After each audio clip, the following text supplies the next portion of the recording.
Welcome to the Doc G Show, a radio show cluster.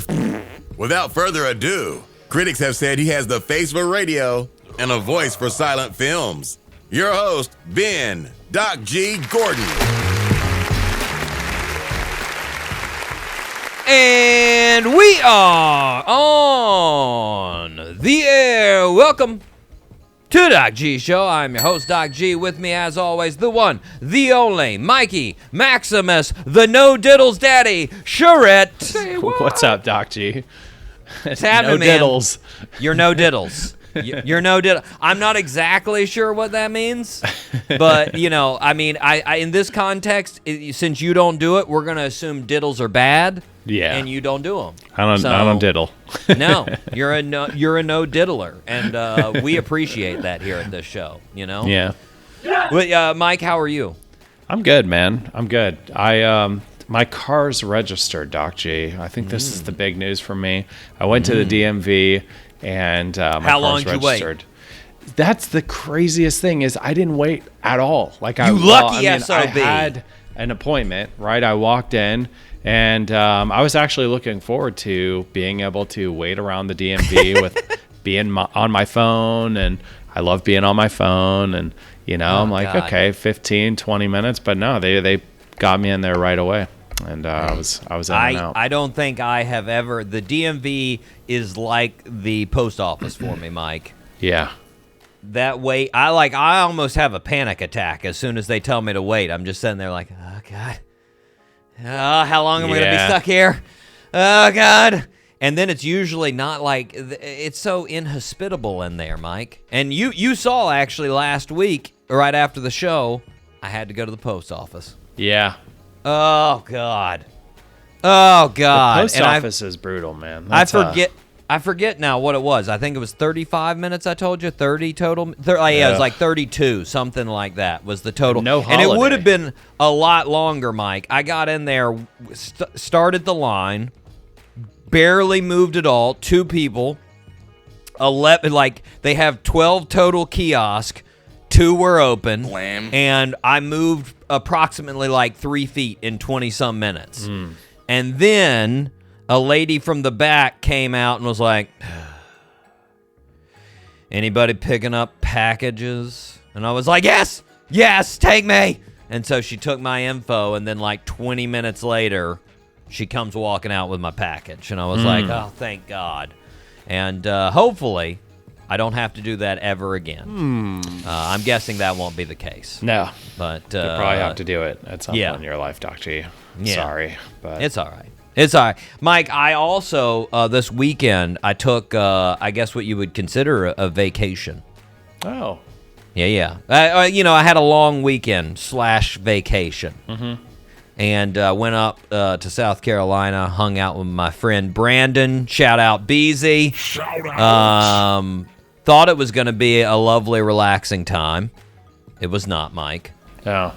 I already told you I had medical emergencies. We don't need to get into it on the show. Don't worry, listeners. I'm fine, or at least I'm telling myself that. So true. And there's just other things, Mike.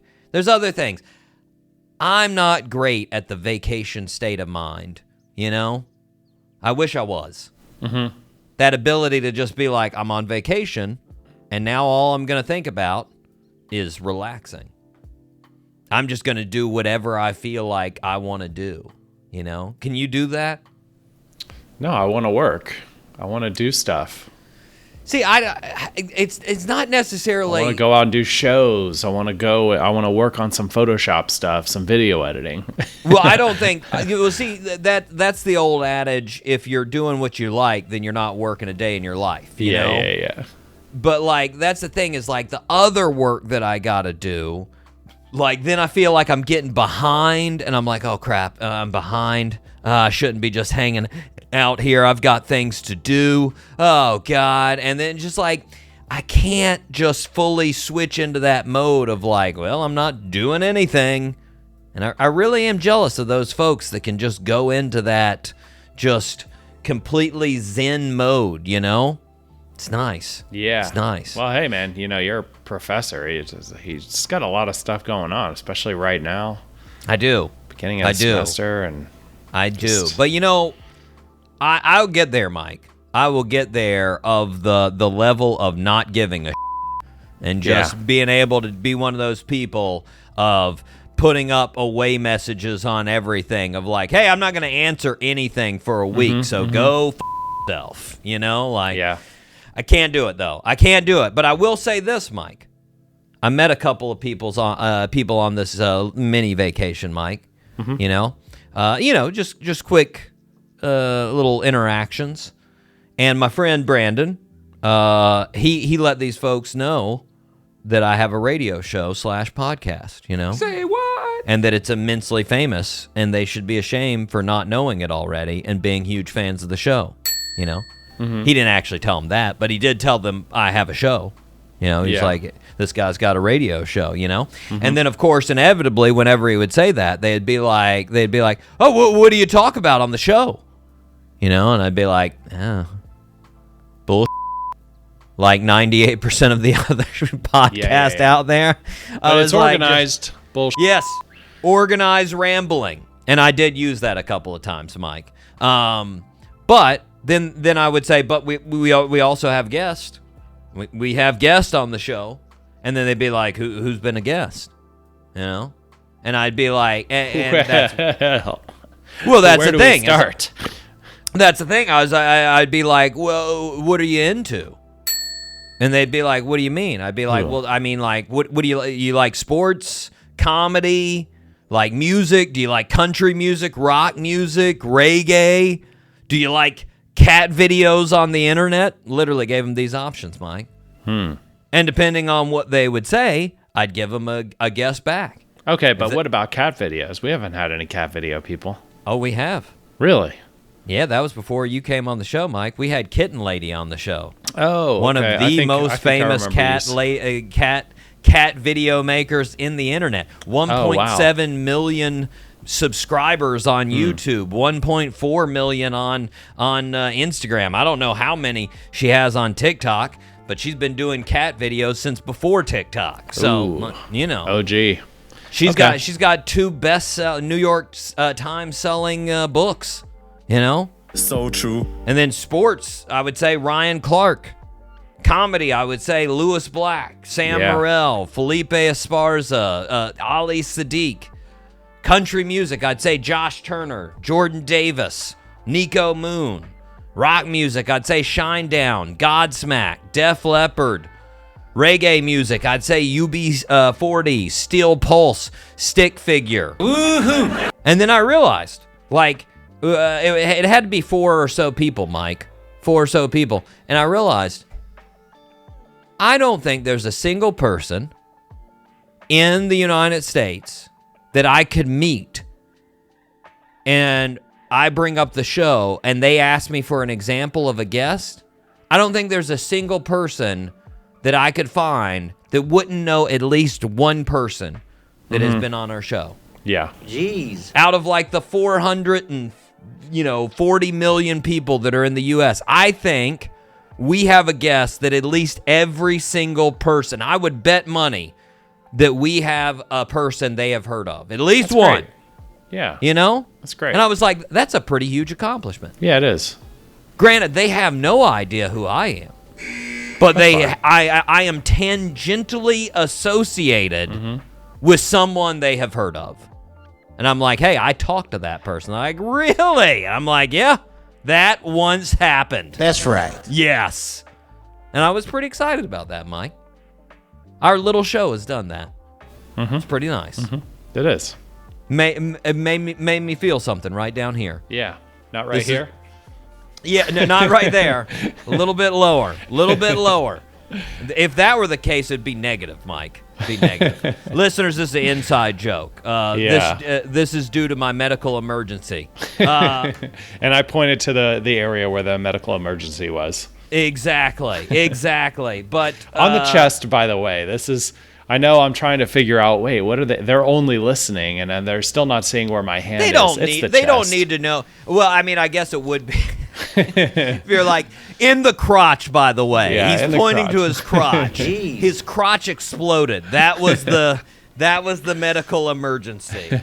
No, that was not the medical emergency. But regardless, Mike, I am excited about this show that the world has heard tangentially about, you know? And I'm ready to fire it up. Are you ready to fire it up, Mike? Let's fire up the show, Doc G. All 3 engines up and burning. 2, 1, 0, and lift off. Oh, Mike, let me tell you. Woo! We've got some good shows coming up. Now, I do want to let the listeners know our show is going to be shorter than normal. Say what? We are going to condense our shows for the next couple of weeks, but we have some amazing guests. My goodness. Today, we've got UB40. As I was just saying, one of the most famous reggae bands of all time. A lot of times you'll hear them, Mike, as the most famous reggae band of all time. Pretty impressive. Pretty impressive. Now, we've also got some great comedians coming on. We've got Kristen Key coming on the show. We've got Nate Jackson coming on the show. Who else do we have? We got a lot of guests coming on the show, Mike. We got G-Flip. They're coming back on the show. Can't wait for G-Flip to come on the show. Just fantastic guests coming on, Mike. But we need to start where we start. Birthday suit. Happy birthday, Mr. President. Mike, let me just say, I was getting ready, getting my notes together for the birthday suits this week, and I was thinking, and I was doing this one day early, right? So I was looking it up on 8/19, and I just went ahead and was thinking that was the day of the birthday suits. So I wrote these up, and I was getting all jazzed because let me tell you something. Yesterday, Mike, great birthdays. Oh, yeah. Just things, not saying that the people today are not great birthday suit wearers. I'm just saying that I don't think Mike's going to get the birthday suit wearers of today. Yesterday, if it was yesterday, Matthew Perry from Friends, Chandler Bing was one of them. Bill Clinton, the former president, was one of them. John Stamos, Uncle Jesse, was one of them. Nate Dogg, even the rapper Fat Joe. Those were all birthdays of yesterday, Mike. And I think I wouldn't have gotten Nate Dogg. Yeah, probably not. No, but I probably wouldn't have used. I probably would have used the first 3, to be honest. Yeah, those would have been those would have been the first 3. But then I look at August 20th and I'm like, son of a bitch. Come on. This is not Mike's group of people. This is not it. They're famous, but they're just not in your wheelhouse, Mike. yeah, it's So, okay. we're going to start with this first one. Super famous guy, but he's classic rock. And I know you're not the guesser of artist in the band. So anyways, here we go. Born on August 20th, 1948 in West Bromwich, Staffordshire, England. Jeez. They really have, like, whenever somebody's from England, by the way, they get super specific as far as, like, where in England. And I'm just like, Jesus, I don't even know what that is. It's like they're saying, you know, that it's a county and a parish and a district and a city. Like, they just have, like, 75 levels that I'm like, your country is way too small to have that many descriptors of where a person's from. But anyways, Bromwich, Staffordshire, England, Mike. Okay. So, he loved singing from a young age. He started doing it professionally at the age of 16. In 1968, he was invited by Jimmy Page to join the Yardbirds after the original lineup broke up. The new version of the Yardbirds changed their name to Led Zeppelin. And our birthday suit wearer was the lead singer. They became one of the greatest rock bands of all time, selling over 300 million albums worldwide. They achieved 8 number 1 albums in the UK and 6 number 1 albums in the US. They were inducted into the Rock and Roll Hall of Fame in 1995. The band broke up after their drummer, John Bonham, died. Our birthday suit wearer went on to have a very successful solo career. He also worked with Alison Krauss throughout the 2000s. He is considered one of the greatest frontmen of all time. Name that birthday suit wearer. Led Zeppelin, lead singer. Yep. Can I get some initials? RP. He's got really curly blonde hair. RP. Big old lion's mane. It's usually if I could just get that first name, I can figure it out. But there's a lot of first R names. This is gonna be annoying. Yeah, I don't know. I'll pass. Robert Plant. Robert Plant. Robert Plant. Have you heard the name? I think I watched a documentary on the freaking guy. Let me There you double go. check this guy. Hold on. Wouldn't surprise me. No, never mind. Never mind. Yeah. No. Okay, Different never lead mind. singer, different lead singer. Yeah. Maybe you're thinking of Robert Daltrey from The Who. No, the lead singer of the Eagles. He had a Glenn Fry, Don Henley. Don Henley. Yeah, he had one. Yeah. So it's okay. I wouldn't have gotten that. Robert Plant. Don Henley's the best. Yeah. Love Don Henley. He's Not the to man. say that Robert Plant is not the best, because Led Zeppelin is effing fantastic, Yeah, Mike. they are. Great songs. I like a bunch of young bucks. First heard Stairway to Heaven. That was the first Zeppelin song I heard. I remember I was in 8th grade. My brother was a senior. He had made a mixed tape, and he was like, dude, you got to listen to this jam from a band called Led Zeppelin. It's kind of like, just a little bit, especially the intro, like Red Hot Chili Peppers' Under the Bridge. But then it builds into this massive song, and I was like, I'm hooked, because at the time I loved Red Hot Chili Peppers Under the Bridge, still do. But then I listened to the song, and I was like, this is taking me on a magical adventure, and it is amazing. And then I went down the rabbit hole, Mike. And I went on to Ramble On, went on to When the Levee Breaks, went on to Kashmir, went on to whole old rock and roll, went on to Black Dog, went on to Livin' Lovin' Maid, went on to just every single effing song they had. They were trendsetters, Mike. Yeah. And I mean, the crazy part, from like 68 to like 72, I think literally, I can look this up later, but I think they came out with 4 albums.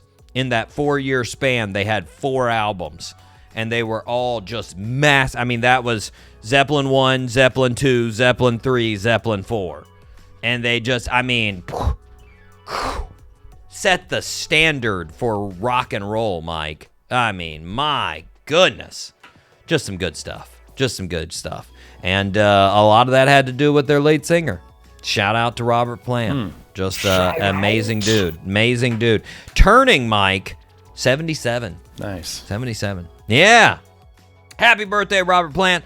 Mike, we are going to take a break.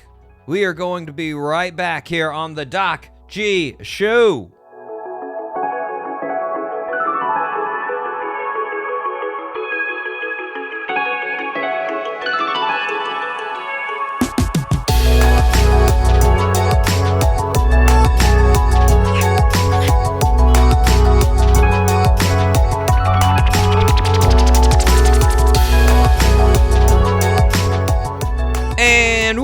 Back here on the Doc G Show, Spinnaker Radio, WSKRLP 95.5 FM in Jacksonville, Florida. Mike, what do listeners need to do? Well, Doc G, if the listeners feel like the show is a positive way to waste their time, they should please subscribe to the show. They should please follow the show. More importantly, they should leave the show a 5-star review. For good, nice 5 stars. Wherever you can do that as well. That would be great. We would really appreciate that. You put Mike at a loss for words because you're not giving us enough 5-star reviews, listeners. Really are. He was like, what else do I have to say? Girl, come on. Do it. Now, if you give us enough of them, like we mentioned last show, that's equal to $2,000 for me and Mike for Pretty each much. one of them. Yep. We did the math. Now, you have to give us 54,000 of them. So tell your friends. Okay? Tell your friends. And when Just a you couple. And when you tell them, you can tell them about a guest they know. I just gave you the blueprint of how you do it. That's right. You say, what are you into? Then you file away whatever guest they're into and say, boom, there you go. And let them know. If you listen to that show and you don't like it, just ignore it. If you put a negative comment or a 1-star, we will house. Yeah, we will. Wait, what? That's not a threat. I don't know how it's not a threat, but it's not a threat. It's not a threat, but It's a promise. mentally we'll think about it. Mike, we need to thank those folks that do. We will imagine it in full detail. Yes. Anyways, okay. Sorry, Dr. Mike, we need to thank the regular listeners. Here we go. Let me queue up my list here. Shout out to St. George, Grenada, Winfield, West Virginia, Biloxi, Mississippi, Tulsa, Oklahoma, Peoria, Illinois, Katy, Texas, Toms River, New Jersey, Olive Branch, Mississippi, Richards, Texas, Asheville, North Carolina, Los Angeles, California, Spartanburg, South Carolina, Genoa, Italy, Athens, Georgia, Baton Rouge, Louisiana, Chicago, Illinois, Boynton, Virginia, Fort Lauderdale, Florida, Columbus, Ohio, Falkenstein, Germany, Jacksonville, Florida, Columbia, South Carolina, Radford, Virginia, Gainesville, Florida, Barcelona, Spain, Frankfurt, Germany, Fort Worth, Texas, Boardman, Oregon, Phoenix, Arizona, Anoka, Minnesota, Ashburn, Virginia, Piracai, Brazil, and California. What? San Diego, California, Dublin, Ireland. There we go. God, the wheels came off, Mike. The wheels came off. I don't know. I had the one screw up there at the end, and then I was just like, I gotta finish, and I just, and face planted right at the end. But regardless, thanks to all the 5 stars. Thank you. And I mean, and again, with our regulars, Mike, in St. George, Grenada. I think about this tiny little Caribbean country out there, Grenada. And I'm like, there are some folks on Grenada that are listening to the Doc G Show regularly. Woohoo! How dope is that? Yeah, it's pretty cool. That's dope. And then there's some people, Falkenstein. Shout out to you, Falkenstein. Regular listeners. Falkenstein, Germany. I've never been to Falkenstein. Nope. I've never been to Grenada, Mike. Nope. And yet, we've got some regular listeners. Would I like to go to both? Yes. Yes. But I would need some type of transport. Like a magical transport. Yeah. Or a private jet. One of the two. Private jet would be nice. Because a coach trip to either one of those places, that, Mike. No, thank you. Yeah, it's tough. Stuck between 2 people for like at least 8 hours? Ugh. Gross. No, can't do it. Can't do it. Yeah. Listeners in either one of those places, if you want to line up a personal jet for me to come out there, I know that you're on top priority. You're like, what do I need to do in life? Get Doc G here. Yeah. Next flight to another country, man. I'm getting window. I don't care if I have to pay $500 more for it. Next flight I'm to getting another window. country, I'm going minimum first class. Yeah. I'm going in one of those massive little cocoons they have. Where you can like lay down. And Yeah. Oh, I've had a couple of friends, Mike, some Richie friends that do that. And then they take their pictures of it. I'm like, I think I could do that. Hey, I think I could travel that way. That seems doable, Mm-hmm. But anyways, Mike, we need to thank the semi-regulars. Here we go. First off, Miami, Florida. Shout out Miami. Next on the list, Portland, Oregon. They come back. They'll do it for like 4 weeks. Portland will be on the list, and then they'll just vanish right when they're getting ready to be a regular. And I'm like, come on, guys. Keep it consistent. Keep it consistent. Sao Paulo, Brazil. Shout out to you guys. Alpharetta, Georgia. Chevy Chase, Maryland. Chevy Chase. Now, Mike, have you heard of Chevy Chase, Maryland? No. I've brought up Chevy Chase, Maryland before on the show, and I don't remember if I actually did the legwork to look into it, Mike. I probably did, honestly, knowing me, and I just don't remember doing the legwork. But that's not named after the artist, Mike, the comedian. Right. It's named after a Scottish ballad. There's a Scottish ballad called Cheviot Hills. And so the sort of nickname for the Cheviot Hills is the Chevy, and then there was a war that went on there, or a battle, and it was the Chevy Chase.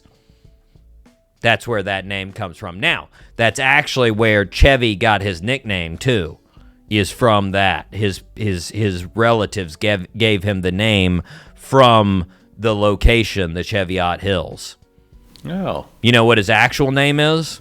No, what is it? Cornelius. Say what? Cornelius. Yeah. Yeah, it doesn't work. Wouldn't have killed it on Saturday Night Live if they were like, here's Cornelius. What? Cornelius? They could have called him Corny. Mm-hmm. That wouldn't have been good. Corny jokes from Corny. Anyways, shout out to Indianapolis, Indiana, Buffalo Grove, Illinois. That's like really on the outskirts of Chicago, so shout out to the suburbs of Chicago. And then Rio de Janeiro, Mike. Nice. One thing real quick in the old miscellaneous file, Mike, I got to bring this up. Mike, you don't use urinals a lot. Let me tell you one thing that's discerning. It's disconcerting about urinals. So you go up to a urinal, and I did this just the other day. I went up to a urinal, and I was wearing sandals. And I started peeing, and I just got a little bit of a shower on my feet. Ew. Just a teeny sprinkle of splashback that you're like, oh, God. Ah. And then I thought of something that was a lot more frightening, Mike. I was like, that happens to all my shoes. Every time I use this urinal, every one of my shoes gets a little shining of. There's just a little glisten on every single one. Yeah, and I was just like, oh, that's so gross. Like every one of my pairs of shoes has just had that repeatedly. And I was like, that's sick, you know? Yeah. So that's just a gross thought for you there, you know? Yeah. So I just wanted to, listeners, if you're thinking out there that you're doing a harmless thing of going to the bathroom at a urinal, just know your shoes are getting covered in. That's what's happening. Even if it doesn't feel like it, even if you don't see it, there's a shiny shimmer on your shoes. Yeah. So that's just a little miscellaneous for you guys. Mike, we are going to take a break. We are going to be right back with the one, the only Jimmy Brown from UB40 right here on the Doc G Show.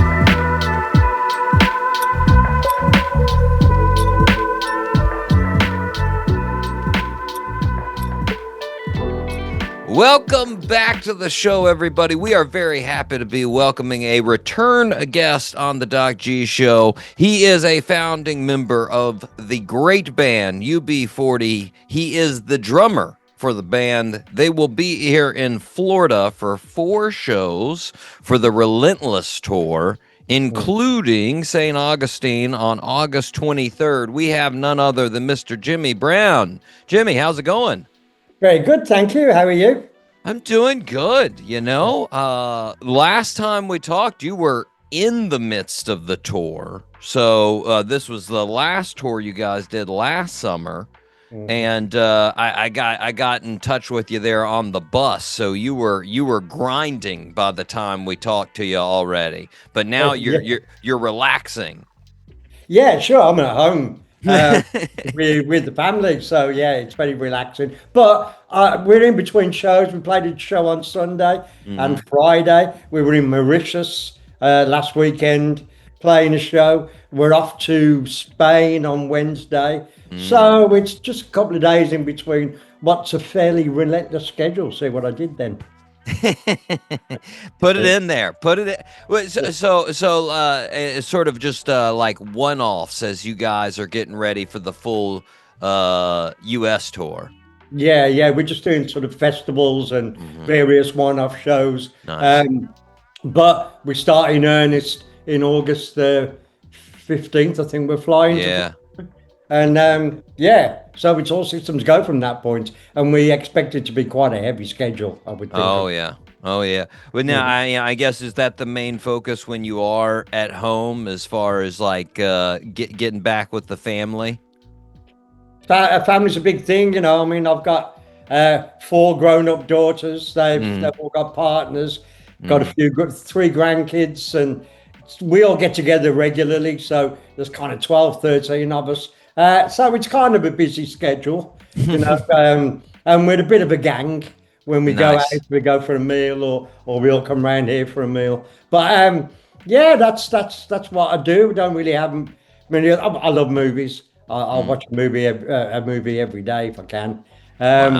But apart from that, you know, it's just family time and then work, which is I'm looking forward to it. You know, I mean, we haven't been on the road since before the end of last year, so I'm kind of keen to get on the road. Nice. I always go home fitter than when I start.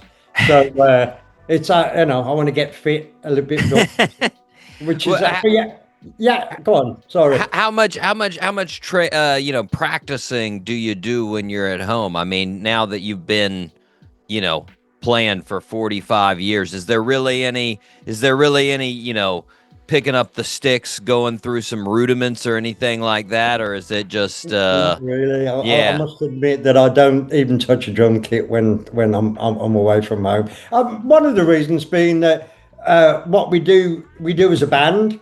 You know, we are a band. You know, we're a band of friends first, and we're a musical band. So really sitting there doing twiddling on your own might be good for your own dexterity, but it's not really going to help you when you get together and play as an ensemble, which is what we really need to do. So we put plenty of effort into that kind of rehearsal where everybody gets together. But apart from that, I'm not really, you know, we like to keep things simple. None of us are virtuosos, but we work well together. And I think that is the most important thing, and that's what we always concentrate on.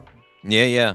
Well, now, like I said, you're getting ready for the U.S. tour, and I noticed on the old social media there, your folks with UB40 decided to put out a little video of what is your favorite place to visit in the States. And you actually said, I think, if I heard you correctly, you said Humboldt County. Oh, yeah. Of California, correct? Yeah. And, I mean, I have a reason for that. You know, it's some of the best weed I ever had was from Humboldt County. When were you introduced to the weed in Humboldt County? 20, 30 years ago. You know, it's legendary. Humboldt County weed is legendary around the world. You know. Yes. Like, Yeah. Maui Wowie, which comes from Maui in Hawaii. That, you know, it's so well known. And Humboldt County is another one of those destinations for any of us potheads. Well, now, when you first got to experience Humboldt County weed, was that in Humboldt County? Certainly was, yeah, which is kind of cool, you know. Nice, yeah. Yeah, that's like, you know, having a Chinese meal in China. Exactly. You know? So we were. There was this lovely hippie woman that came to us with some of the most loved buds I've ever seen, that were beautifully trimmed and beautifully looked after, and they looked fantastic. And this was Humboldt County weed, and she was trying to give this to us, you know. And this, I mean, I don't think this woman was particularly well off, you know. Or, yeah. It was a gift to us. We insisted on paying for it, of course, but no, it was just beautiful, you know. And what can I say? And it was presented and looked after in such a a beautiful way that just all adds to the pleasure of imbibing it, whichever way you do it. Well, now that led me down a path of curiosity. I was wondering, do you smoke before you play, or is it a complete like after playing? Yeah, I mean, we made a rule many years ago. We did many years ago when we first, before we had a hit record, and I think it was about 1979. We did a gig where I was smoking a bong before I went on stage, and that was a mistake. Everything just went wrong, and it kind of freaked me out. And I mean, I was only young at the time, but I made that rule then that I want to be clear-headed when I'm on. Yeah. Got a responsibility to all the other musicians. We all have a responsibility to each other. That's one of the great things about being in a band of friends. We all respect each other, and we all give 110% every night, which is the experience of coming to see the band, So you have to have your headspace clear. I mean, I'm saying like a 3-hour window. Yeah. Being compass mentis, But, the last tour, we nicknamed the Gummy Tour because we travelled around America in the state of having consumed many gummies. But always leave that window of, Yeah. Now, are you more of a? Is it more for you? I mean, sounds like it's a all around the clock, but is it more of a nighttime treat that you enjoy more, or a daytime? Yeah, no. Well, I worked it out with gummies because you wake up in the morning. You can go to bed. That's really great for sleeping, Yeah. On it. But you wake up in the morning, but you can still feel it, And then as you go through the day, that kind of goes. And then when you get to about 3-4 o'clock in the afternoon, you feel like you've come down eventually. And then you go and do your show. And then after the gig, then you start again. A nice extended release with the gummies. Yes, exactly. Yeah, which I think is better value for money and also better for your health as well. I don't smoke anymore. I'm a vapor. So, that when you do that kind of in the day, you'll never get anything done. So wait until the evening and then you relax. It's hard to come down sometimes from the buzz of doing a show. Oh, so, yeah. Rather than use alcohol or more dangerous drugs, I think, a gummy or vaping is perfectly acceptable. Absolutely. Yeah. Well, now, I got to mention, of course, UB40, huge reggae band. And of course, you're from Birmingham. We recently lost, arguably, I would say, Birmingham's most famous musician of all time with Ozzy. Well, now, I mean, obviously, you guys being a reggae band, it wasn't. I wouldn't think he was like, a critical piece of you guys growing up. But what did having artists like Ozzy come from your hometown mean to you guys? Well, it's Birmingham. It's got a big musical heritage. Like on the reggae side as well. Not just us. You've got Steel Pulse. Duran. You've also got the metal bands, Ozzy's band and Deep Purple as well. They're from around the same area. Guys around the corner from where I live now. But I think that diversity makes it quite difficult for you to pin down a style that comes from the city. It's all styles, and it's probably one of the most influential cities for music in the whole of England, but it doesn't get recognition for it. People have heard of the Mersey sound, the London sound, or even the Manchester sound with Stone Roses and those kind of bands, or even the London sound. Nobody talks about a Birmingham sound. I think that's because of its multicultural heritage. The reason we play reggae is because we're surrounded by people who came over in the 1950s, early 60s from the Caribbean, a lot of them from Jamaica, and they brought the music with them, and we lived in that area. And that's why kind of reggae chose us. We didn't reggae, that was what was around us because we're city boys, Yeah. Well, I mean, did was there any time of a recognition of, as far as like you growing up, that you remember Ozzy? You remember like the impact of Ozzy? Yeah, obviously it wasn't our thing, but everybody loves Ozzy. I mean, even from when we did his show about his family. Oh, yeah. In fact, my daughter just today we were talking about him and saying, yeah, the Osborne, that's just like us. But I think there's a certain pragmatism that comes from Birmingham, where you don't get kind of too carried away with airy-fairy things. You know? You kind of got your feet on the ground, and you see the absurdity of things. Ozzy was certainly good at that. He could see how absurd some things could be, and he kept his sense of humour. So everybody loves Ozzy. I also think Paranoid is a great record, and that album was a great album, but it wasn't anything that was on our radar particularly. Right.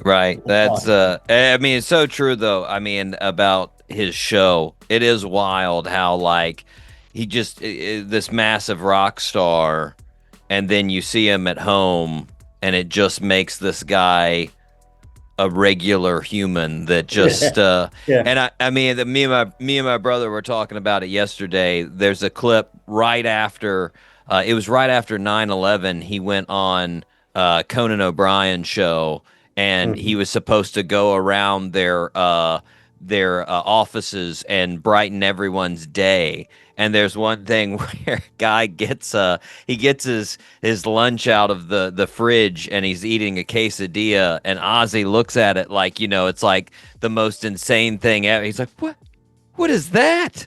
And he's like, it's a quesadilla. He's like, oh, what? And Conan's like, you don't like quesadillas? He's like, no. He's like, what's your favorite food? He's like, cottage cheese. Yeah. And that just isn't. It just makes me think of, like you said, the humbleness. Cottage cheese, that's the go-to. Yeah, I can believe him saying that. Yeah.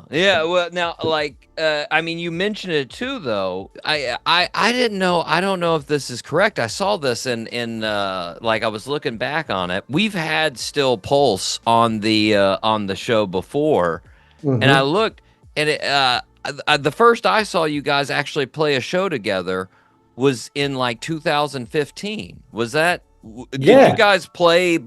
So you never played back like in the 70s or the 80s together? No, I mean we came from different parts of Birmingham. Still possible from Handsworth. We're from the other side of Birmingham. But we have the utmost love and respect for Still Pulse. They were the real sort of they're the ones that really promoted reggae the most, because they were the first reggae band to have a #1 album in the UK with Handsworth Revolution. So they were the pioneers, and we've always said, we're not worthy, and always looked up to them, as an authentic voice, and over the years we weren't in a position really where we were anywhere near each other. We're off doing our thing, they were off doing their thing, and it wasn't until 2015 when we decided we were going to play in Birmingham together. Now we share management, so we've actually become good friends over time. David Hines is a good friend of the band. But it took 30, 40 years to get to that point. So we had a different trajectory, but we found ourselves coming back together now and enjoying the collaboration as well. Shout out to David Hines. He gave me the great nickname on the show of Commissioner Gordon from Batman, and I enjoyed it. It was. I don't even know what the story could be behind that, but. I mean, so I'm guessing you guys, like, when you first started, they had already sort of established themselves a little bit, because they were a couple of years ahead of you. Yeah, definitely. They were well ahead of us. I think it was maybe 1977, maybe 78, where they had a #1 hit. It was coming out of punk. Punks love reggae. And and punk was big, you know, in the mid-70s in England. Yeah. And that, I think, catapulted the album, you know, to the top of the charts. Nice. But that was before we'd even put a band together, you know. Yeah. So they were already on that journey. We were just beginning. You know, we went to see Bob Marley live in 1976 at the local Odeon before he broke really big. And these were the people that were creating the music, you know, because we lived through the actual creation of the genre of reggae. Right.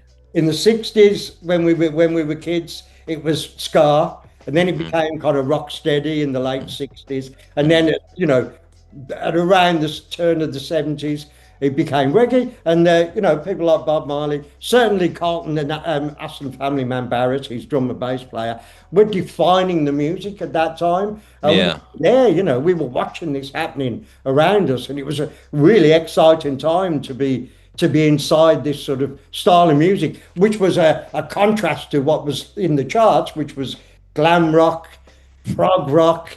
You know, that was stuff that we weren't really interested in. We're innocent boys, you know. We want to get dressed up on the weekend and go out and listen to dance music, you know. Yeah. So, you know, that was where but Steel Pulse and people like Marley, and also people like Lee Scratch Perry and King Tubby and all those producers from Black Ark Studios. They were the innovators of the music, you know, and we were witnessing it as it was happening. And that's what grabbed our attention and our imagination. And that's what we wanted to be in a reggae band. Nice. Now, well, I mean, around a little bit of the same time, I don't know how big of an inspiration this was for you, but I mean, I know you guys did eventually record one of his tunes. And I mean, I just saw this. It was just a couple of weeks ago. He was in Birmingham. Stevie Wonder, who is obviously not by any stretch a reggae artist, but I mean, how big was he an inspiration when you started playing, or did that come later, like when you guys recorded Superstition? When we were teenagers, the two biggest artists releasing music were Bob Marley and Stevie Wonder. And they were releasing albums at pretty much the same time. Albums like Inhibitions and Talking Book on with Stevie, and you know, Catch a Fire, and albums like that. You know, that Marley was releasing. We were teenagers when that was happening. So as far as I'm concerned, we had some of the greatest music ever released as they were being released. You know, this is not nostalgia we're talking about. This is, you know, we were there as they were releasing the records. And I actually went to see Stevie 3 weeks ago for the first time ever. Other guys in the band have seen him several times, but I'd never seen him before. So he is the ultimate as far as I'm concerned. You know, I've sat and sang along to Stevie Wonder songs from the age of 14, 15, you know, and know every single word and even the phrasing of every single song, you know. And he sang the songs exactly the same as they were nearly 50 years ago when he was releasing them, you know. And it was one of the most monumental experiences I've ever had. Got to meet him afterwards, and I shook his hand, and I was struck dumb completely. I wanted to talk to him, but I couldn't think of anything to say. You know, I was just completely overawed. And he's one of the greatest artists that's ever lived. He's literally a living legend. And to meet him and to watch him perform it was beautiful to watch him perform. Was a massive privilege, and it was a bucket list thing that I went through just a few weeks ago. So funny you should mention Stevie.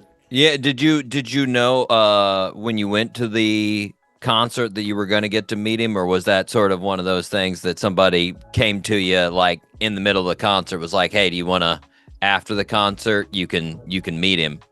Well, we obviously being in the business, our management contacted their management to make sure that we could get guest tickets, and we had a really good position right at the front to the side of the stage. I could see everything, and and it sounded fantastic. And live, you know, there was no backing tapes involved, and there were 20 musicians on stage, you know. And it was just a beautiful experience, and we already worked out that we were going to meet him. Nice. And when he walked in the room, He was singing red, red wine. I was so made up, you know. I mean, that to me was just like God has just walked in singing one of our songs, you know. So it was a fabulous experience, and I think we may possibly do something together. Possibly, at the moment. I can't say any more than that, really. Now talk about a bucket list thing there. That one, wow, yeah. I'm guessing, yeah. When one of the heroes for the last 40 years walks into the room, all thoughts leave your head as far as what you want to say. I'm terrible, you know. It's happened before, not quite that much, because obviously Stevie's like the ultimate, you know. Yeah. Meetings, because we work together with some of our biggest, you know, influences, people like Sly and Robbie, for instance. Yeah. We've worked with and we played live with and become friends with. I've been on stage playing drums while Aston family man Barrett is playing the bass. You know, that it doesn't get any better than that. You know, that's we're living our ambitions and our dreams. You know, we were just kids from the inner city kids. We dreamed of being in a reggae band and became the biggest reggae band in the world, you know, which is quite an amazing journey to be on. And to actually be working with your heroes, which we have done, you know, people like Gregory Isaacs, John Holt, one of the greatest singers in the world, you know, and we've actually worked with him and been in the studio and, you know, and sat and drank with him. And we're living way above what we could ever expect in our lives, you know. So we do feel extremely lucky to have been in that position, you know, and to meet all these wonderful people. Well, one thing before I move on from Stevie, I mean, Stevie had a song, of course, that sort of paid homage to the other hero of Bob Marley with Master Blaster. When that came out in '75, what did you guys think? Because it's, you know, it's a pop guy doing a reggae song. What was the thought? I love Stevie.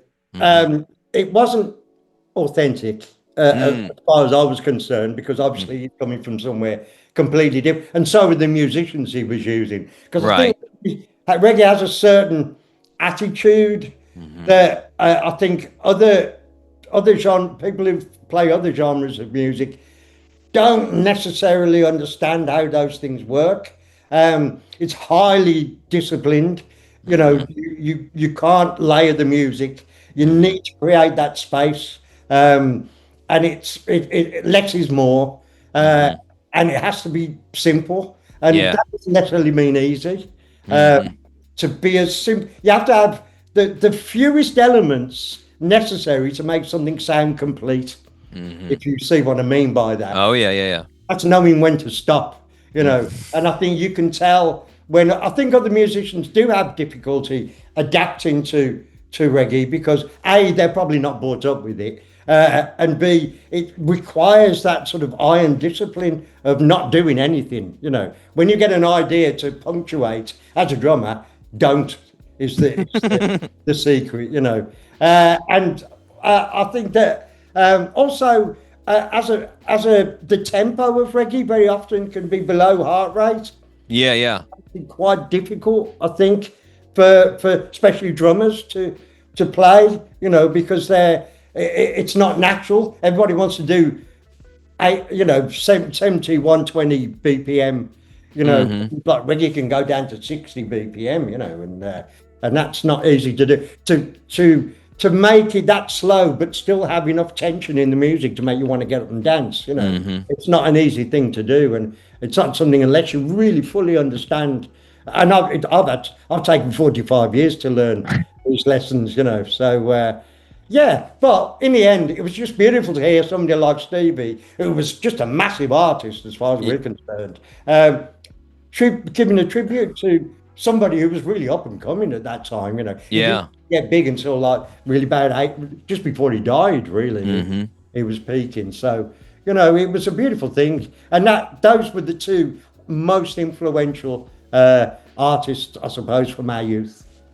What I was sort of thinking of that because I've heard you talk a little bit about Master Blaster before, and that's what. Do you think it'd be interesting to take, have somebody that is sort of, been in the reggae world their whole careers and sort of recreate Master Blaster, see how it comes out because obviously the songwriting is amazing when it's Stevie, so and singing. Yeah. Well, I think certainly if I was Stevie, I would have just phoned up Sly and Robbie. Yeah. Phoned up my Robbie Shakespeare and gone, come and do drum and bass for me for this tune. And that would have been very interesting. Unfortunately, Robbie's no longer with us, sadly. And Sly is looking old now. Last time I saw him, he was on a Zimmer frame. He still played brilliantly. He hobbled to the drum kit and then played like a genius. So he's still going. But I think it's a unique style of music, and I think it takes a certain sensibility to really do it authentically. It's amazing pocket. It's like you said. There's just this finding where to not do too much, but not do too little, and it's just this art of restraint. Yeah. I think you get that in hip hop. You get that in certain R&B producers where there's a simplicity to the licks on tunes, and that's just taste. That's having the taste to know when not to overdo it, because a lot of musicians will always overdo it because they want to. It's natural, but that's why it's so disciplined, I think. Whereas like with R&B, a lot of that is studio music. You don't really see transferred. I mean, you do get it well transferred live, but I think it's made in the studio. It's not made on the stage live. But I think reggae really is a live music, and it's about live performance. And certainly we're first and foremost a live band. Yeah. Well, now, some of the first touring. When you guys first went touring was with the Pretenders, with Chrissy Hines. Yeah. And this is to me, this is probably one of the craziest things about UB40. You guys had barely been playing as a band. It'd been like a couple of months when she saw you guys play. Yeah, it'd been a few months. We'd played, I think, 30 shows. But in that time, we were starting to make some noise. We were playing, when we met Chrissy, we were playing a toilet of a venue called the Rock Garden in London. But it was a really well-known venue, get those small venues. Famous, And we were playing there, and I think our roadies were having a fight with the security or something. And in this mayhem, Chrissy's knocked at the dressing room door, and she came in and she's gone, at the time she had number one, Brass in Pocket, and the album, were number one single, number one album, and she'd booked a tour and it was sold out already. So she didn't need somebody to sell tickets for her. loved the band. She came to see the band at the Rock Garden, loved it, and just wanted us to go on tour with her. And I think by the end of that tour, we had a hit record. So, I don't know. For me, it'd be a little bit hard. I'd be almost like scratching my head at when you see her walk into the dressing room, like you said, number one song holder at the time, and you're like, we were starstruck. Yeah. But, she was part of that punk thing. She was a punky attitude. And love reggae. They always have done. Certainly in England they did, in England at the time. And she's lovely. We're still friends. We've known her all our lives and still stayed in contact for our whole lives. And last time we saw her was at our sax player's funeral, unfortunately, when he died, which was about a couple of years ago. And she's always in contact with us, and we love Chrissy. Chrissy is our heroine. Well, I feel like that first tour you guys went out on, since like you said, you'd only played 30 shows up to that point. I feel like there had to be a lot of learning. There was a big learning curve on that first tour with her, I'm guessing. I mean, considering the little amount that you had, and definitely you weren't touring around like Europe or anything before that. Were there a lot of things that you did not see coming on that first tour? Yeah, you know what it was like. I mean, we'd only been playing our instruments for 6 months. You know, I mean, it's after we decided that we were going to be in a band. Yeah. Which instruments we were going to play, we didn't even know. You know, it was just who was standing nearest to whichever instrument. So it was kind of we were thrown in the spotlight really quickly. And Chris's tour was quite a big tour. You know, it was like we played to 2,000 and 3,000 people at the time, and which is a lot, you know, for the UK. And it was terrifying. You know, it was completely terrifying. And I think it took about 10 years of our careers to really start to feel like we knew what we were doing. You know. Nobody had informal training. Nobody can read and write music. We just knew what we wanted to hear, and that's how we made our records, you know. And eventually we did become, you know, more comfortable with our instruments. But we had to do that in public, and it wasn't easy, and it was very often terrifying. You know, we were ending up playing in front of 100,000 people at Pink Pop Festival in Holland, you know, and we could barely play, you know. Well, I mean, you think about that. You go from deciding you're going to start a band to playing in front of several thousand people, again opening for the person that has the number one song in the country. That's a big jump. That's that's what a lot of folks talk about now as far as feeling imposter syndrome. Like, what are we doing here? Well, funny you should say that, because in the beginning, very often when the crowd were cheering, I'm looking behind to see who's just walked on, you know.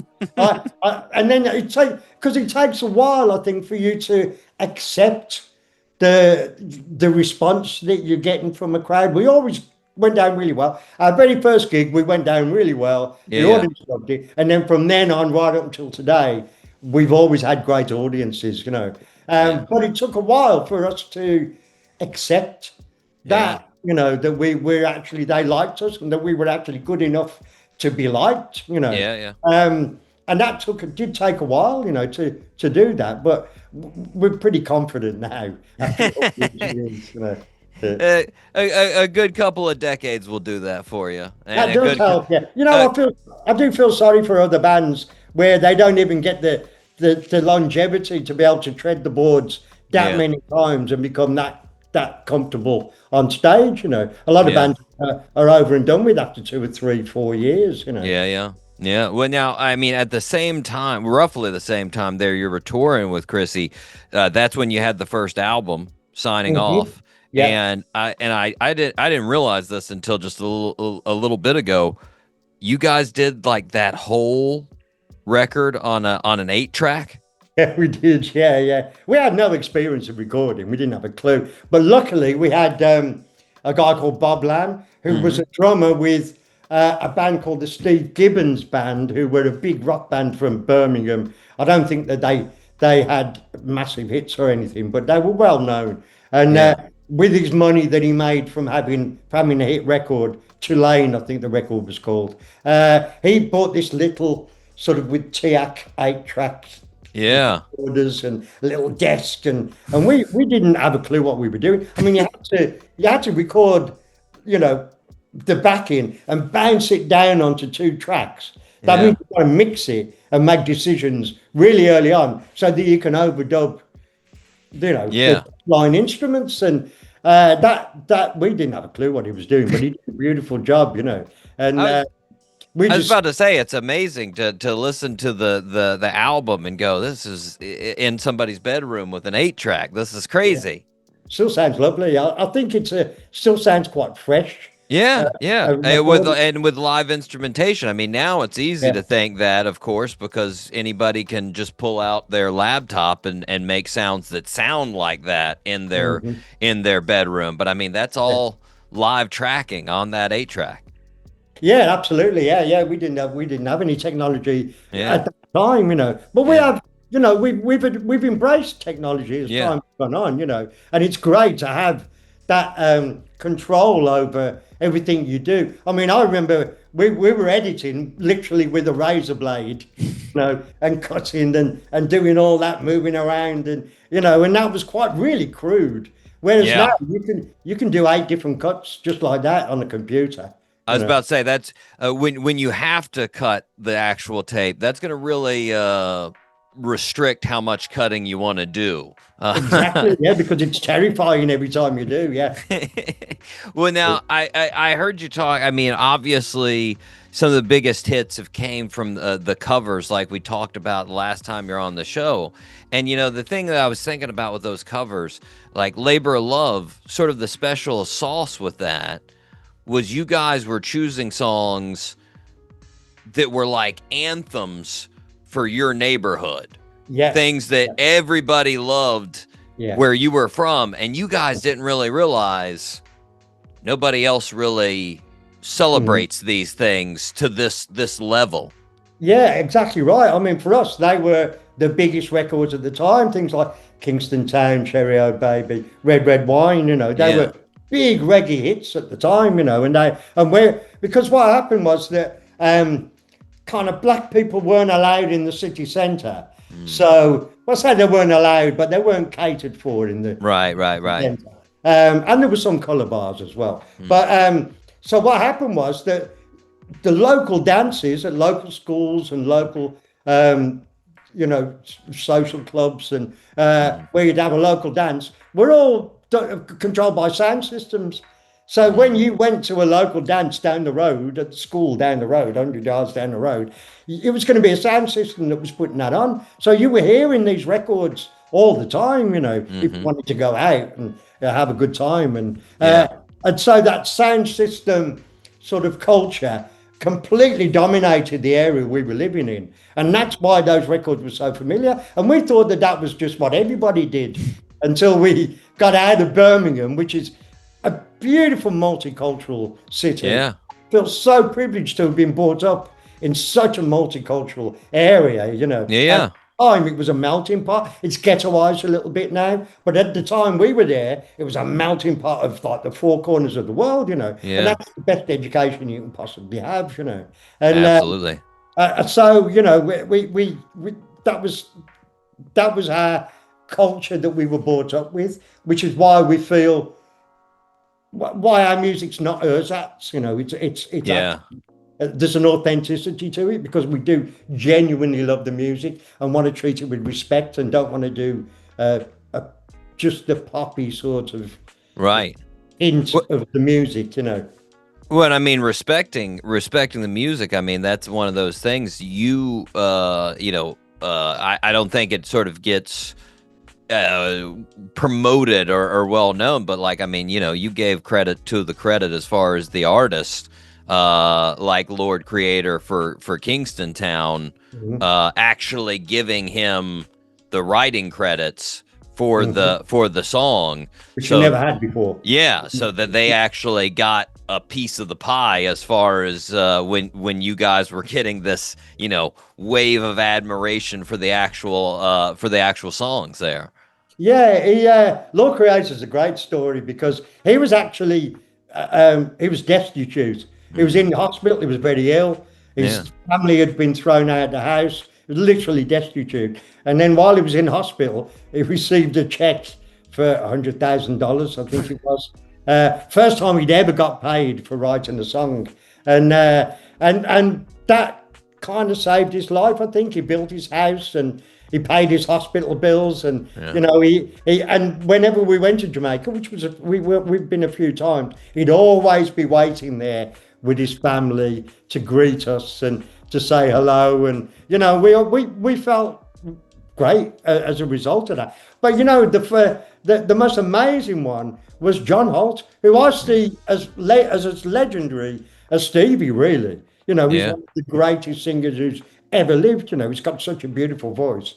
Mm-hmm. And he said to us that the first time he ever got paid for the record was when we did, I can't remember which, I think it was The Man Next Door, I think. It was one of his songs anyway. And he actually we made sure that he got paid.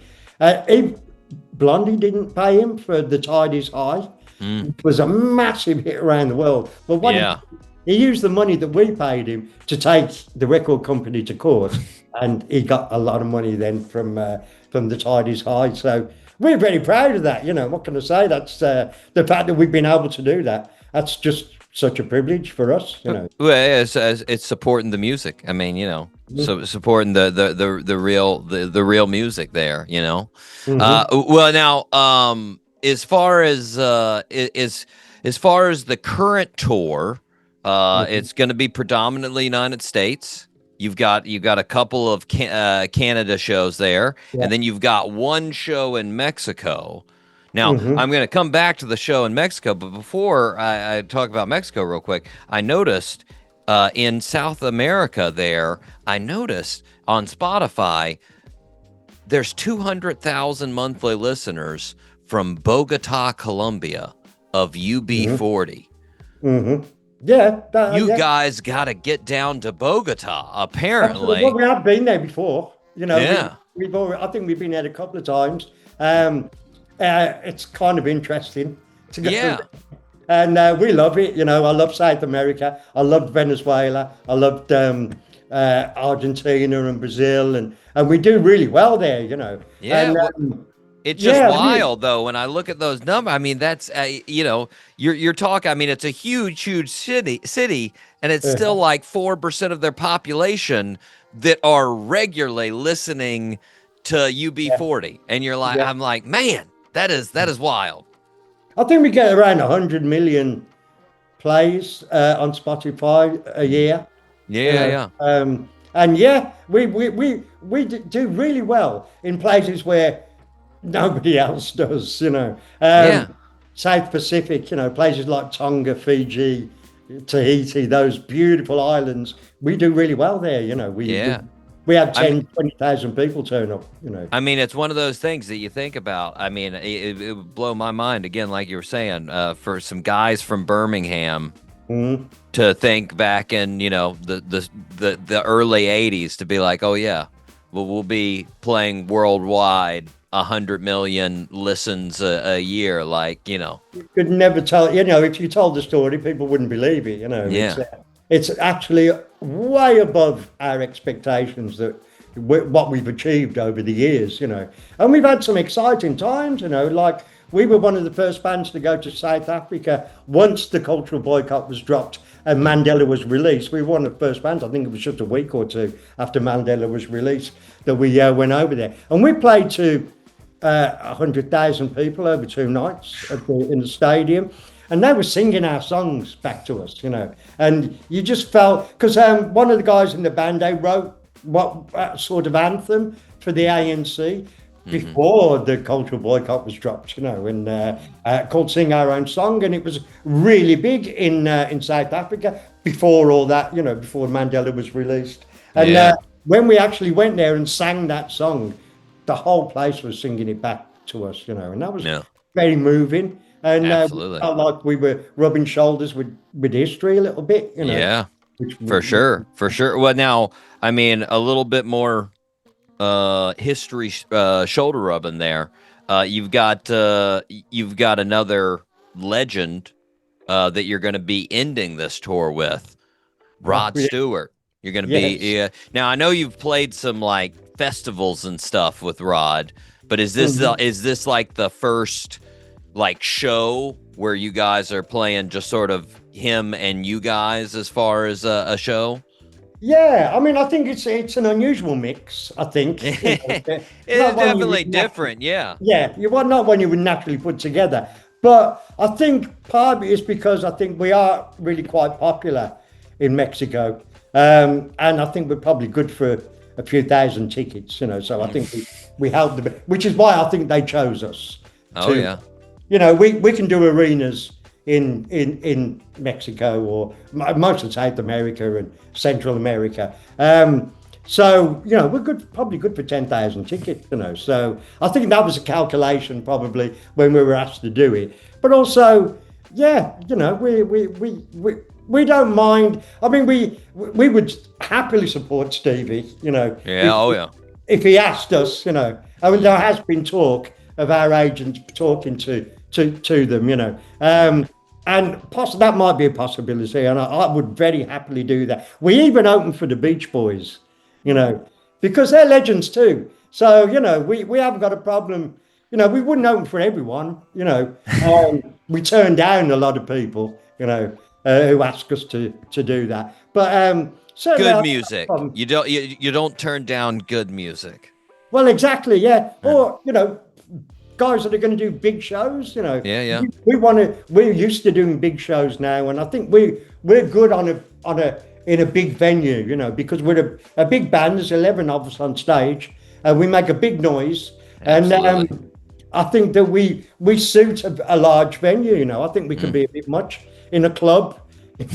You kind of feel like you're being pinned against the wall. We've got a full brass section. We've got backing singers, we've got percussion, we've got drums. It's very driving kind of music, and I think we suit those big venues. So when we get an opportunity to do stadiums, which is nice, we're quite happy to do that, and they're a lot of fun. Absolutely, it would be a fantastic way to end this this current tour, the Relentless tour. Relentless, yeah. Back out again. Well, Jimmy, I don't want to take up any more of your time, man, but I want to thank you for coming on the show today. Well, thank you for asking the questions. It was a more interesting interview than I'm used to having. So, thank you. I appreciate it. I appreciate it.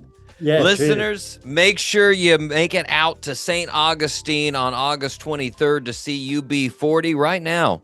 Let's take a listen to Kingston Town right here on the Doc G Show.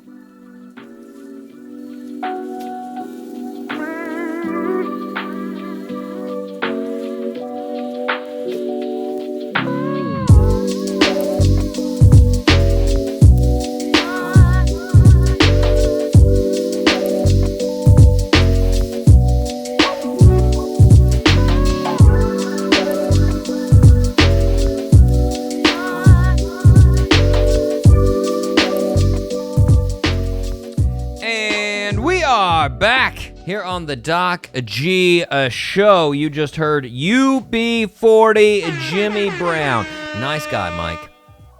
Nice guy. Yeah. Enjoyable fella, just a huge band, Sometimes I do forget on bands like that. I'm like, man, they have done so much. And they have played some huge crowds. I mean, they are going to be playing with Rod Stewart in like a 60,000 or 80,000 person stadium here in like a month. Nice. Yeah. Just crazy, man. Rod Stewart. Yeah, Rod Stewart. Cool. Like just a huge. And I love how Jimmy Brown's just like, yeah, well, I think they knew that we could get at least like 30,000 people out there. What? It's crazy. And be like, yeah, they booked the Doc G Show. They knew they could get at least 3 people there. It's no big deal.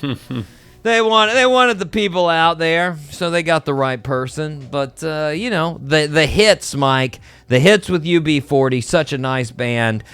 Jimmy Brown, and he invited me to the show as far as this weekend. He was like, yeah, come by. We'll have a drink. We'll chat. I was like, say what? You're true blue. You're true blue, Jimmy. I appreciate it, man. But anyway. To the Rod Stewart UB40 show? No. That's in Mexico City, Mike. Don't get crazy. Oh, never mind. I'm sorry. Don't get crazy. The one here, now, listeners, mark your calendar. The show here this weekend, St. Augustine, mark your calendar this weekend, August 23rd. You can see UB40 at the old St. Augustine Amphitheater. Fantastic. It is UB40. There is no Rod Stewart. UB40, and it's going to be all the hits, everything that you can think of. Can't Help Falling in Love, Red, Red Wine, The Way You Do the Things You Do, all the things that you love of the UB40 catalog, they're gonna jam. All right? So get out there, make sure you see UB40, they're fantastic. Mike, we need to move on to the fastest growing topic. Let me redo that. Mike, we need to move on to the fastest growing segment in the world. Mike C, top 3.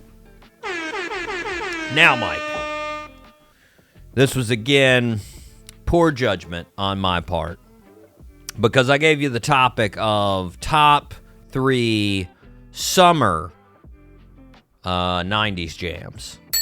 And I started going through this and I was like, no. I've got like 400 summer jams of the 90s. This isn't going to be good. And I feel like, again, I could have done a way better job. And, like, you give me, like, 3 weeks to review. I could probably condense it down to a better list and a more direct top 3. But I've got it. Okay. Now, the other thing, though, that I got to say about this, because I was going through some of these songs, Mike, and this comment is for the folks that are over 30. Because the people that are not over 30, you haven't accumulated enough years to do this. But the folks that are over 30, isn't it amazing that I can bring up a song from your past, a song that you really, really listened to a bunch a long time ago, like a song that 30 years ago or 25 years ago you listened to at least 75 times, right? I can bring that song up, the name of that song, you have no clue what I'm talking about. And you're like, what? Yeah, I don't know. But as soon as I play that song, you can jump back in and sing it word for word without missing a note. That's insane. Yeah, how the memory works, Mike. It's so amazing. Like, because there were a bunch of songs I was like, I mean, not a bunch, but there were a couple on this list that I was like, what is that? I know I've seen that title before. Who is that? And then I listen to the song and I'm singing along with it. Exactly, note for note. I'm like, and I haven't heard this song for at least 15 years. And like, just remember it right away. Like, it's amazing how our brains remember music, Mike. It's insane the way that melody just gets in there and you just go, oh yeah, that's the lyrics. Like, just boom, there it goes. It's wild. It's wild. Yeah, it is. I felt like that with a few songs, but I was like, if I don't know right away what the song is, I'm not putting it on the list. No, I understand that but I was just saying out of like in general, it's just it's amazing. And then maybe But there was go ahead. Well, and then maybe there are some songs that like you know the name and you know the artist, but you're like, what is that again? And then you hear the song and like I said, instantly you just know all the lyrics, you know the song back and forth. Yeah. It's wild. Yeah. I did that this morning, too. I was looking up the summer songs, and I was Ace of Base, Cruel Summer. And I'm like, I'm not putting it on my list, but I am curious what Cruel Summer is, because most Ace of Base songs I know right when I read the title. And Cruel Summer, of course, it was a Taylor Swift, like 5 Taylor Swift Cruel Summer songs, and then the Ace of Base, and I listened to it, and I'm like, oh yeah, this song, I remember this. Well, you know, the real deal Cruel Summer is Bananarama. That's like the real deal. I mean, like, if you're talking like Cruel Summer, that's... Yeah, okay. Oh, okay. So Ace of Base did a cover song. Yeah.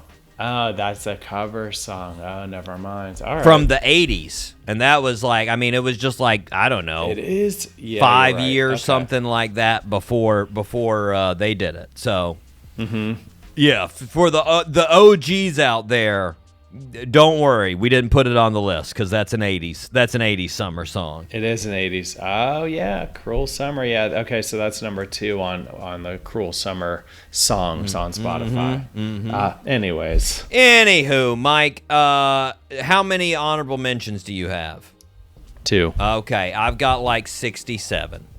So go ahead and give me your 2, Mike.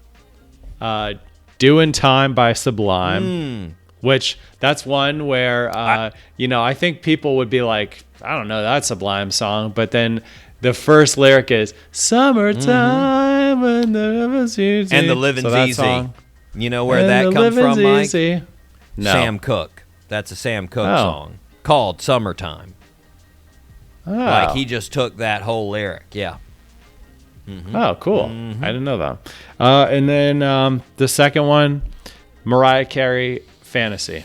Love it. That's on my list. And I could have... I mean, because it's the music video that's really the summertime feel for me. It's just a sweet, sweet fantasy, yeah. baby. That whole album, They're on there. really. They're on. Oh, yeah, for sure. The whole album, man. So I've, like I said, I've got several Sublime songs. And really, you could put pretty much almost every Sublime song, I feel like a summer hit. Like yeah. Like, I mean, for sure. Now mine that I put in the honorable mentions is What I Got. That's my most Sublime-y summer song. But here's my others. I'm gonna go through them real quick. You can stop me wherever you want, Mike. Semi-Charmed Life, Third Eye Blind, fantastic summer song. Nothing But a G Thing, Dr. Dre, awesome summer song. Waterfalls, TLC, classic. Ray of Light, Madonna. Always Be My Baby, Mariah Carey. Always Fantasy, Mariah Carey. Ghetto Superstar, Praz, and Old Dirty Bastard. Beautiful Stranger, Madonna. Return of the Mac, Mark Morrison. Montel Jordan, This Is How We Do It. Tag Team, whoop, there it is. Jennifer Lopez, If You Had My Love. Shaggy, Boombastic. Sheryl Crow, All I Want to Do. Summertime, Jazzy Jeff and the Fresh Prince. Freak Like Me, Adina Howard. Dream Lover, Mariah Carey. A.T. Aliens, Outkast. Wheels of Steel, Outkast. Rosa Parks, Outkast. Jazzy Belle, Outkast. Ice Cube, It Was a Good Day. Regulate, Warren G. Tupac, Do for Love. How Do You Want It, Tupac. Only God Can Judge Me, Tupac. I Ain't Mad at Ya, Tupac. Killing Me Softly, Fugees. Ready or Not, Fugees. Red Hot Chili Peppers, Under the Bridge. Give It Away, Red Hot Chili Peppers. Aeroplane, Red Hot Chili Peppers. Big Pun, Still Not a Player. And Backwater, Meat Puppets. Like I said, Mike, I could probably put 100 more on there that I would say summer list. Now, let me tell you, listeners, as far as that, like, how did I come to these? Two things. You could look at this sort of two ways, Mike. What you listen to during the summer and what just sort of feels summery in its vibe, or the songs that were actually popular during the summer in the 90s based off of the charts. Now, I did mostly what felt summery to me, right? But two of mine also coincided that they had their biggest popularity during the summer in the 90s as far as on the Billboard charts. Because I will say there are a couple of songs that got their most sort of they were most popular during the summer. They just don't feel summer at all. They're sad songs, or they're really like, it doesn't work. It's not summer. But anyways, Mike, let's move on to the top three. Here's my number 3, Scar Tissue, Red Hot Chili Peppers. Woohoo! Scar Tissue was most popular during the summer, came out of the summer 99, just took over. It had such a summer vibe. In the video, they're riding down the road in their convertible. John Frusciante's playing the broken guitar. Anthony Kiedis had his new look, his blonde dyed hair all parted to the side, and they're all shirtless, and you're just like, oh, so cool. That is summer. And I mean, those fellas are just synonymous with California, which is also endless summer land. So, just a fantastic summer song, Mike. Now, that's a little bit what I would call either a sad or melancholy summer song. It's not the happiest summer song, but it's still a summer song. So there you go, my number 3. Mike, Nice. you're number 3. It was one of your honorable mentions, but Sheryl Crow, All I Want to Do. Yeah, is have some fun, Yeah. Mike. Yeah. I got a think feeling. that's like I'm not the only That's one of those songs, man. It's got a summer vibe. I mean, it was also like I was definitely going off like feeling of Yeah. summer, and I was also thinking like, what songs did we used to listen to on the way to the beach? Yeah. And if we were going to the beach, it was probably summertime, Yeah. and that was definitely in the playlist, All or I at least it was a wanna Casey Kasem song. Is have that we some listened. fun. I got a feeling I'm not the only one. All I I want want to write a joke about that song though, because when you actually like listen to the lyrics, it's like a lot of times you just want to say, "No, you're just an alcoholic." That's what's going on here. Yeah, there's definitely. She's just like, I mean, just talking about the discotheque and the folks that just want to drink there at the old bar, and you're like, Yeah. all right. Anywho, Mike, my number two, California Love, Tupac. Nice. Another one that was popular during the summer, Mike. That hit in the summer, and my God, I was just a young buck, 10 years old. Oh my gosh, I played this nonstop, trying to sing in that old robot voice, California love, ooh-wee. Oh man, so good, Mike. So good. That was a good song, man. Still good video. put it on, and I just want to go bananas, man. Just want to go bananas. Mike, you're number 2.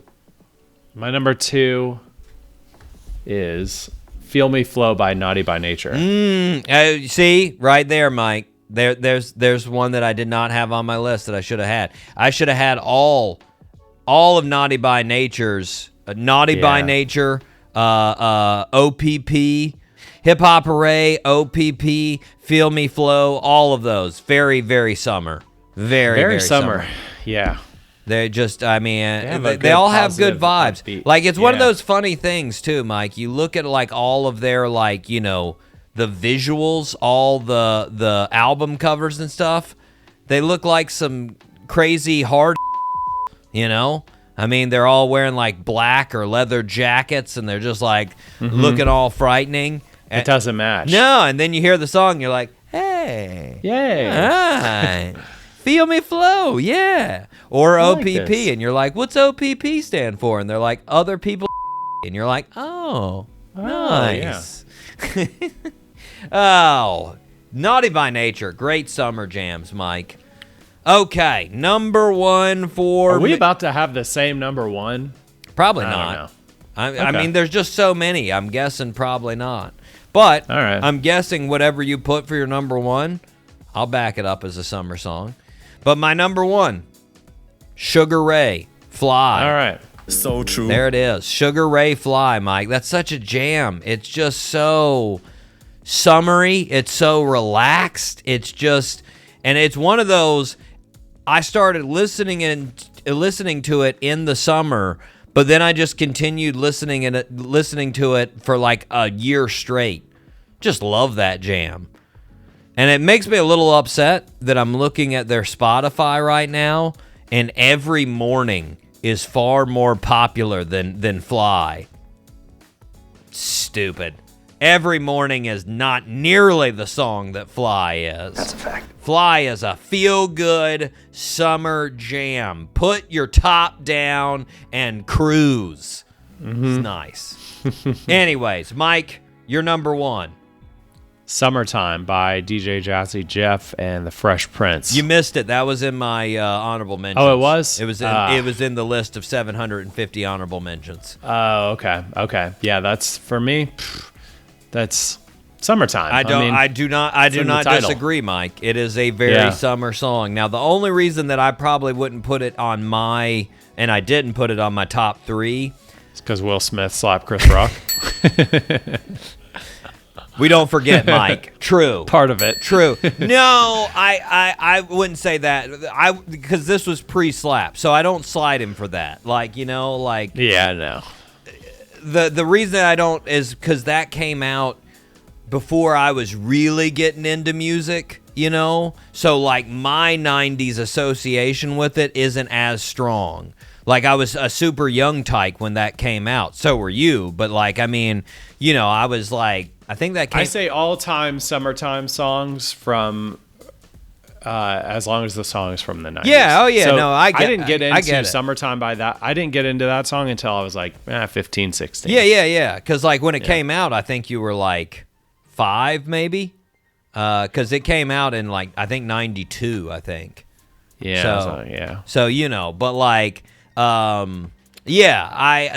the only reason is like because the other ones that I have on my list, like not only do they have like strong summer vibes, I have really strong summer memories with them in the 90s. And so that's why, like, I mean, you know, if I was just putting like true, like there's a lot of them that I could put from my honorable mentions and probably a lot like Naughty by Nature that I completely forgot about that I could put up there. That I mean, just, you know, and I'm surprised, Mike. I'm surprised you didn't put Return to the Mac or This Is How We Do It up there, Montel Jordan. Yeah, I just I feel like you didn't want to redo.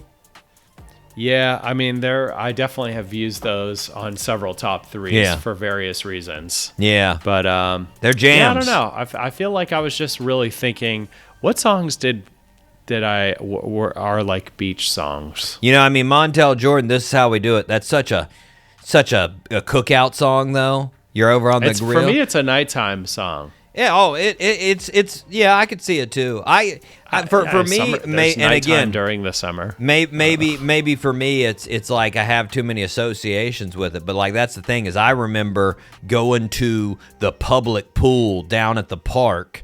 And that just bumping from people's little boom boxes, and this is how we do it, and just jamming, Mike. Summertime, listeners, it's the best. It is the best. Yeah, it is. Don't you forget it. And me and Mike are moving to our Southern Hemisphere location coming up in a couple of weeks. It's gonna happen. Woo-hoo. Going to, I forget what we ultimately decided on like 3 years ago. I think it was.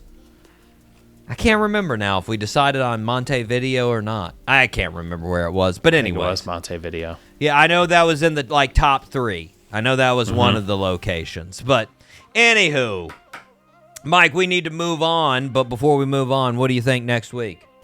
Oh, next week, top animals we want to see at the zoo. Ooh, the top 3 lister. Yeah, nice. Okay, I've got my list. That one wasn't hard. I'll put some honorable mentions on there. But, Mike, I think, listeners, if you have listened to this show regularly, you know at least 2 of mine. And if you don't, shame on you. You should. You should. Okay, Mike, we got 2 birthday suits left. Let's see. We've got 2 singers. And you might be able to get one. I think you can get one. One is reached their height in the 70s. One reached their height in the early 2000s. The Knots. What do you wanna hear first? Let's go with the first one. The 70s.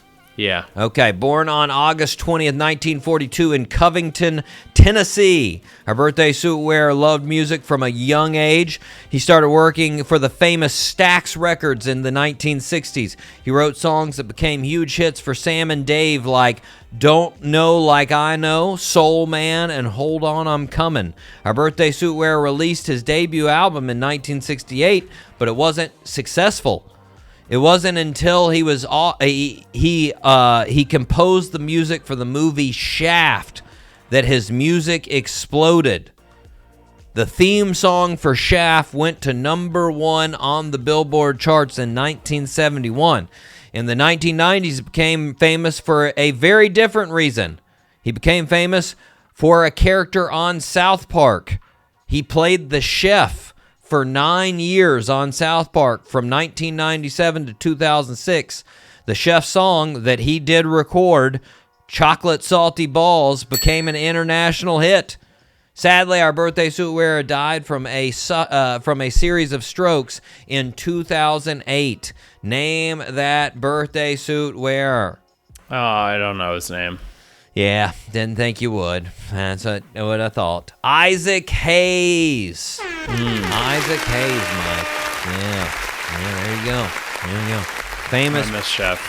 Famous for I mean, that, and it's wild. He almost became more famous for the Chef than he did his own music. Like, I mean, I wouldn't say that because I wasn't alive in the 70s, so I can't really say the stardom that he reached. Because, I mean, Shaft, the theme song, reached number 1, and he was all over the place. He won Grammy Awards, all kinds of things.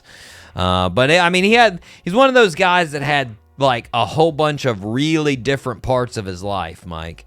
You know, like, I mean, he was a songwriter for other people, very popular for those songs, then had his own career that became very popular, and then made a comeback with the old South Park there. Sadly, that sort of fell off at the end, too. There's a lot of, back and forth about that, but he was a Scientologist, Mike, and there was... Yeah, I remember they killed him in South Park. Yeah. Like, it wasn't that he had died, like, they just killed off his character or something. Yeah, and, there's a lot of thought that he'd already had a stroke, and so it wasn't really his decision to stop contact with South Park. It was the other folks around him that were very big Scientologists as well that were like, no way, that show made fun of Scientology. He's not associated with it anymore. And so they were the ones that came out and basically said he's not going to be affiliated with it anymore. But anywho, nonetheless, happy birthday to Isaac Hayes. He would have been 83 if he would still be alive today. Mike, our last birthday suit, born on August 20th, 1970 in Jacksonville, Florida. He moved to North Carolina for most of his childhood, then had a short stint in the Navy, and then came back to Jacksonville. He became interested in trying to make a band that combined rock and rap. He created the band Limp Bizkit. They first became popular for their rock covers of George Michael's Faith and Paul Abdul's Straight Up, which they never released, and I wish they would have released that Paul Abdul Straight Up. They released George Michael's on their first debut album, $3 Bill, Y'all, in 1997. Then they released their second album, Significant Other, in 1999, which exploded in popularity with songs Break Stuff and Nookie, which... you could put Nookie on songs of 1999 as well, Mike. Summer 1999. Although it doesn't really have that much of a summer vibe to it. Nope. Just a year later, they released their third album, Chocolate Starfish and the Hot Dog Flavored Water, which had massive singles My Way, Take a Look Around, and Rollin'. In the early 2000s, Limp Bizkit disbanded. Then in 2009, they started touring again, and they've been touring ever since. And every now and then, that lead singer, the guy that is his birthday suit today, he looks a little bit like Santa Claus every now and then. He's got a white beard, and, he looks jovial. Name that birthday suit wearer. Fred Durst. 1 for 3. Nice, Mike. I'll take it. Nice. Fred Durst is correct. Weird guy, that Fred Durst. There's some weird things, Mike, but, I will say, I'm not afraid to admit it. I liked Limp Bizkit when they came out. There was a minute where I had a backwards red hat. Oh, yeah. Fitted. Well, I had multiple backwards red hats, not just because of Fred Durst, but also because, and again, this doesn't sound good anymore, but because of Puff Daddy. He wore backwards red cap in the old... Mo Money, Mo Problems video, and I was like, dope. And so, yeah, I had a check it, Mike. I had a FUBU red hat, and I also had a New York Yankees red hat. I had both because I was dope as Not really. Nice. I was a huge nerd, Mike. Just being stupid. I don't even remember what kind of backwards red hat I had. It was just a backwards red hat, and I was like, okay. Yeah. It's like a skateboard brand, whatever. Mike, I used to be a huge hat wearer in general, all kinds of hats. I was big, and I wouldn't even go. I'd go slightly to the side. That's how crazy I was, Mike. I did that too. Yeah, for sure. No, it was cool. It was cool. God, we were so bad. Yeah, it was cool. Jeez. Anyways, Mike, we need to wrap it up.